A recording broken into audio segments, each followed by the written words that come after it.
د کندوز اوزلوبې لوبغالی او د زرګونو نندارچیانو شور او ولولې د سیالۍ ترسره کوونکی وایي د دې سیالیو څخه یې موخه د هیواد د اوزلوبې شپږم پړاو سیالیو لپاره د دې ولایت د چپاندازانو چمتووالی دی.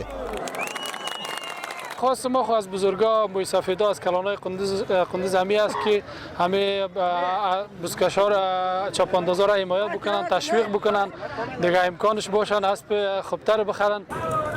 په همدې حال کې د کندوز هغه اوسیدونکي چې د سیالۍ نندارې ته راغلي وایي چې د رسمي سیالیو ترڅنګ د دودیزه لوبه د اخترونو، جشنونو او ودونو په مراسمو کې هم ډیری وخت ترسره کیږي.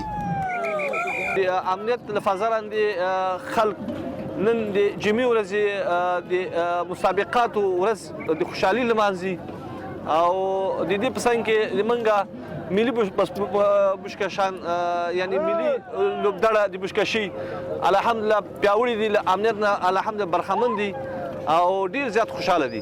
بزکشی امروز بسیار جالب برگزار شد. تعداد کثیری از مردم اینجا اشتراک کرده بودند و بازیکن‌های بزکشی را تشویق کردند. نسبت به هفته‌های گذشته حضور مردم در میدان بزکشی و تشویق مردم به چپاندازها بسیار زیاد شده و مردم بازی بزکشی را دوست دارند و علاقمند هستند.